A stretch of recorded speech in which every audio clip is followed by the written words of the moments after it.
Qui était Robert Mugabe? Voix off. Disclaimer.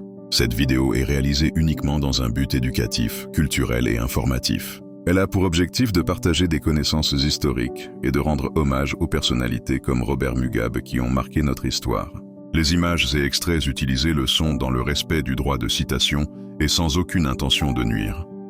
Son enfance et sa jeunesse. Robert Gabriel Mugabe naît le 21 février 1924 à Kutama, en Rhodésie du Sud. Issu d'une famille modeste, il grandit dans un contexte marqué par l'injustice raciale et la domination coloniale. Élevé par une mère courageuse après le départ de son père, il développe discipline, humilité et soif de savoir. Ses études et diplômes. Mugabe est avant tout un intellectuel passionné. En 1951, il obtient une licence en histoire et littérature anglaise à l'université de Fort Hare, en Afrique du Sud. Plus tard, alors qu'il enseigne au Ghana, il décroche une licence en éducation. Mais c'est surtout en prison, entre 1964 et 1975, qu'il bâtit sa réputation et érudit. Licence en sciences économiques, Université de Londres. Licence en administration et droit, Université de Londres. Licence en droit, LLB, Université de Londres. Licence en sciences politiques, Université de Londres. Avant de continuer, souvenez-vous, une histoire ne survit que lorsqu'elle est partagée.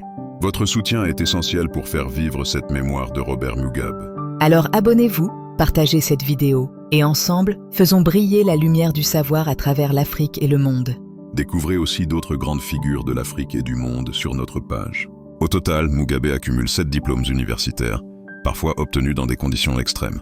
Cette soif de connaissance forge son autorité et son image de leader intellectuel, respecté même par ses adversaires.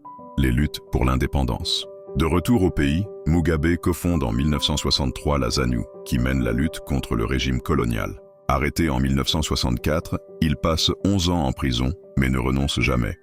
Son érudition et sa détermination renforcent son aura auprès des militants. La victoire et l'accession au pouvoir. En mars 1980, lors des premières élections libres, il est élu Premier ministre du Zimbabwe, car le pays adoptait encore un système parlementaire. En 1987, après une réforme constitutionnelle abolissant le poste de Premier ministre, il devient le premier président exécutif du Zimbabwe. Donc il est président à partir du 31 décembre 1987 et il le restera jusqu'en novembre 2017. Les réformes majeures de Robert Mugabe.